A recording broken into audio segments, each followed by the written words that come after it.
Hey everybody, and welcome to your lead page training. Now here's the first piece of training about your lead page. If you don't see any leads, you got to fix that. Get out there and market. Get yourself some leads, right? Start putting out some ads, start talking to your friends and family, get some leads in here. There's a couple of ways that I'm going to show you how to do that. We're going to start by adding a lead. Now there's two ways inside of the system that I can add leads. And there's a third way outside of the system by utilizing campaign pages, and we'll talk about that over in the campaign training. For adding a lead manually, there are two ways. I can click Add New Lead, and it's going to open the fields. First name, last name, email, phone. Is this an international customer? You can put in an address. You can select a campaign status, and source. Now, when I'm adding a new lead, guys, I'm going to give them a first name, and we're just going to put new lead. Just going to add in a new lead, and their email is newlead@gmail.com. Come over here. Maybe I'm going to put in a phone number for them, like that. They're not an international customer. I don't have their address right now. All of that's fine, but I do want to select a campaign. Now, guys, you'll see that I have a couple of here to choose from. When you open Select Campaign in the beginning of the launch of Helios, you're going to see Corporate Campaign. Now, I'm going to use Final BIF. But again, don't let this confuse you. It's just where we were doing some testing on different campaign processes. So you are going to choose Corporate Campaign. Next to that, it's going to say Campaign Status. Now, guys, you will see exactly these statuses: invited to briefing, invited to intro, re-engagement, waiting room, or manual follow-up. Those are what we call entry points. An entry point is a status that a lead can start with. Now, it's tough to set somebody into the status of checked into follow-up. That wouldn't be where we started. Where we would start would be that we invited them to the briefing, or we invited them to an intro, or maybe they were an old lead that we're trying to re-engage with. The waiting room is going to start a process that's just going to remind you every couple of days, hey, you've got a lead in here. They're just sitting there. Nothing's happening with the lead. They're just sitting there. And manual follow-up means nothing system-wise is going to happen. You're going to have to start the process. So there will be no automatic follow-up. That would be manual follow-up. For this particular lead, I want to invite them to the briefing. I think that Renatus is going to be an amazing opportunity for them. I think they're going to learn a ton about real estate. I think they're going to learn a ton about starting their own business. I'm going to invite them to the briefing. Next is select source. This is extremely important, guys, enough that we've made it a mandatory field. The reason is data is so incredibly valuable. We want to be able to know what are the most effective lead sources. Are we getting our best customers from 3-Foot Rule? Are we getting them from, drop cards and flyers? Or are we getting them from Facebook? Where are we getting our best customers from? Where are we getting the highest conversion rates at the lowest customer acquisition cost? So I'm going to say this was a warm market. This is my cousin. This is my friend's friend of a friend, because I made my warm market their warm market, or vice versa, just like Bob taught me to in the 10-step. Now over here, it's going to say, by clicking this box, I'm truthfully representing that this lead has given consent to market to them. You'll say, yes, I agree, and save. It's that simple. Now it's going to take 3, maybe 4 seconds to save that lead. Don't freak out. Don't click out of it. It's generating a new lead file. Now we did that and they're in. That's the first way that you can add a lead. The second way that you can add a lead is you can click the little down arrow right here and import a lead list. When you're importing a lead list, I want you to download this sample file. The sample file is going to come with the fields and the headers and the columns that you need to properly input your data. If you'll download this sample file and then format your data to match that file, when you upload your list, it's going to be a much easier and simple process to get all of those leads in. When you're ready to choose the file, you just click Choose File, select your CSV file, and import. It's a really, really simple process. Okay, let's go back to that lead list. Now, when I go back to the lead list, I've created leads, but what happens? What do I see?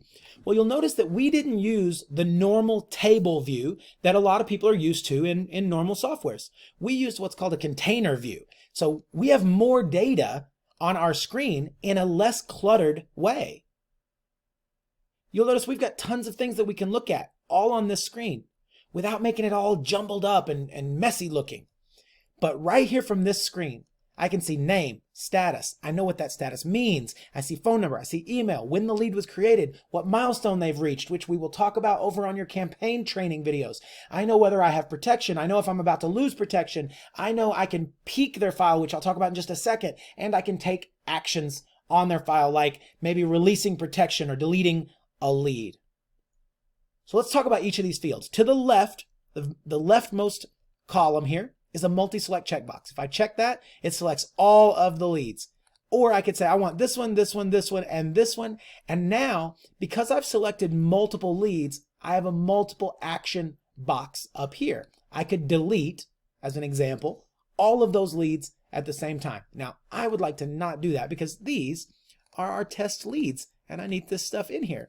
So next to that is the person's name. If I click the name, it goes into the record.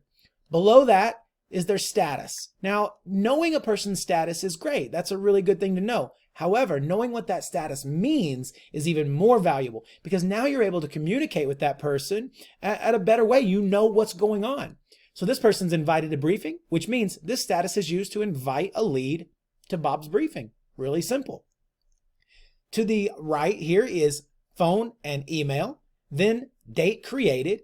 Next to that is milestone, and when I hover that milestone, it tells me this means this lead has whatever that may be, attended a briefing, attended a follow-up, completed an online survey, whatever that may be. It means that that person has made it that far through the process. Again, we'll talk about that a little bit more over on that campaign training section.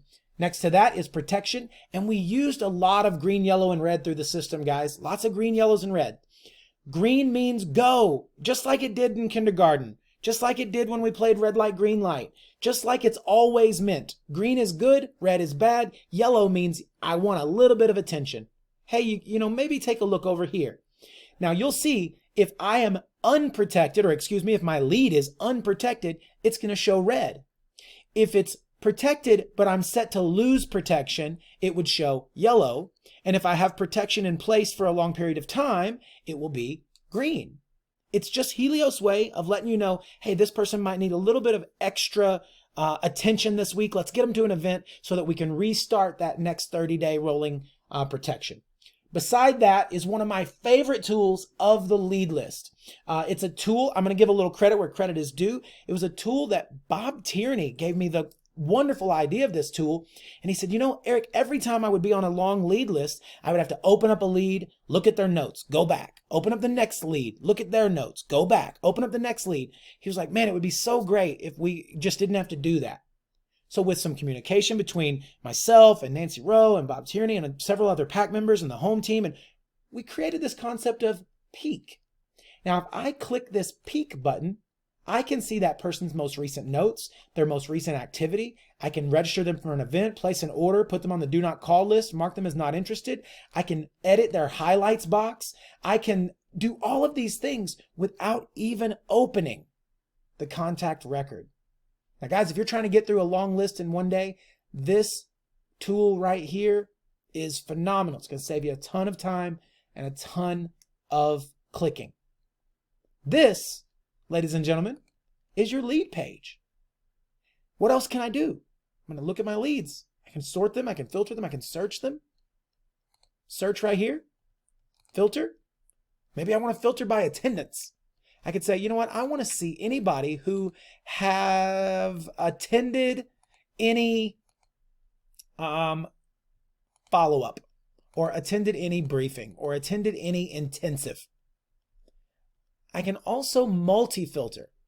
Now, guys, don't start thinking that because you can do something, it means that you should or that you are supposed to do something. Most times, adding one filter is really all that you would do. But I might say, show me anybody who has attended any, actually, here's a great actual option. I want to make sure that they've attended any follow-up, but they have not attended any intensive. And what I would know about that lead is I know that they know what Renatus is. They know about the education. They know about the cost. They know about the marketing side of our business because they've been to a briefing, intro, and follow-up. But I also know that they haven't had a chance to truly test drive the Renatus education because they've never been to an intensive. So if I've got a really, really, really good intensive, like maybe, I don't know, Eric Counts or whatever, but if you've got somebody that's coming in, I make these videos. I get to add in whatever part I want, see? So if you've got a great intensive coming up, you could say, show me anybody that's been to a follow-up, but that has never been to an intensive. And then you can invite those people specifically because you can send a targeted message. That's what sorting, filtering, searching, that's what it's all about. That's what Helios is all about. Making sure that you get access to the information that you need when you need it. Guys, we're going to click over into the lead next, and we're going to do another video like this on the lead page, where you get to learn all about how to read and use the information that comes inside of the lead record. We'll see you over there.